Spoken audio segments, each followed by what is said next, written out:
NPS से लेकर इम्स और फास्टैग तक आज से बदल गए हैं पैसों से जुड़े ये नियम। राष्ट्र चंडिका न्यूज 1 फरवरी यानी आज से पैसों से जुड़े कई नियम बदल गए हैं। इनमें एनपीएस, आईएमपीएस और फास्टैग से जुड़े नियम भी शामिल हैं। आज से इम्स से पैसा ट्रांसफर करना आसान हो गया है। साथ ही फास्टैग की केवाईसी अपडेट कराने के लिए अब आपके पास 29 फरवरी तक का वक्त है। एनपीएस से आंशिक निकासी के नियम भी आज से बदल गए हैं। इन नियमों में बदलाव का सीधा असर ग्राहकों की जेब पर पड़ने वाला है, इसलिए आपके लिए इन्हें जानना जरूरी है। बढ़ गई फास्टैग केवाईसी की समय सीमा। फास्टैग केवाईसी अपडेट कराने के लिए पहले समय सीमा 31 जनवरी 2024 थी, लेकिन आखिरी वक्त पर एनएचएआई ने फास्टैग यूजर्स को बड़ी राहत दी है। फास्टैग केवाईसी अपडेट कराने की समय सीमा को बढ़ाकर 29 फरवरी 2024 कर दिया गया है। अगर इस समय सीमा तक भी आप अपनी फास्टैग केवाईसी अपडेट नहीं कराते हैं, तो आपको 1 मार्च से 2 गुना टोल टैक्स देना होगा। एनपीएस से आंशिक निकासी के नियम। आज से एनपीएस से आंशिक निकासी के नियम बदल गए हैं। नए नियमों के अनुसार एनपीएस सब्सक्राइबर अपने व्यक्तिगत पेंशन खाते में जमा किए गए अंशदान का 25% से अधिक नहीं निकाल सकते। सब्सक्राइबर्स अपने सब्सक्रिप्शन के पूरे कार्यकाल में केवल 3 बार आंशिक निकासी कर सकते हैं। आंशिक निकासी के पात्र तब हो सकते हैं जब सब्सक्राइबर कम से कम 3 वर्षों तक इस योजना का मेंबर रहा हो। बच्चों की एजुकेशन, शादी, घर बनाने या मेडिकल इमरजेंसी जैसी स्थितियों में एनपीएस से आंशिक निकासी की अनुमति है।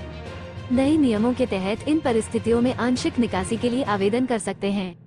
सब्सक्राइबर के बच्चों की हायर एजुकेशन के खर्चे के लिए ये कानूनी रूप से गोद लिए गए बच्चों पर भी लागू होता है। सब्सक्राइबर के बच्चों की शादी के खर्च के लिए कानूनी रूप से गोद लिए गए बच्चों पर भी लागू होता है।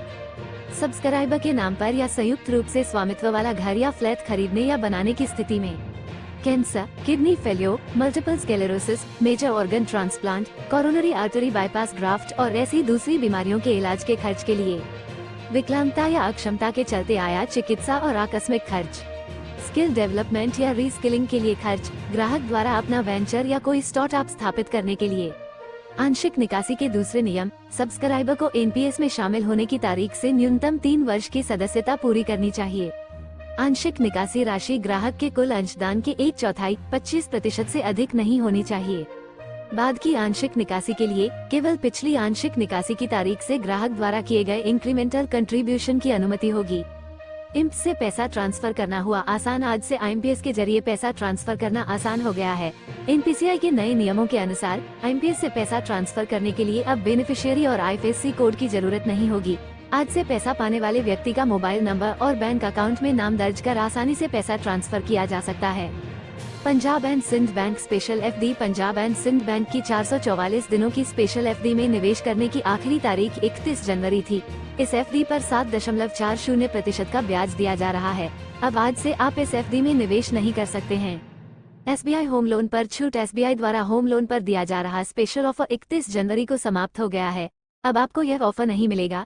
इसमें होम लोन की सामान्य ब्याज दरों पर 0.65% की छूट दी जा रही थी। साथ ही प्रोसेसिंग फीस में छूट के अलावा कई अन्य फायदे भी दिए जा रहे थे। राष्ट्र चंडिका न्यूज।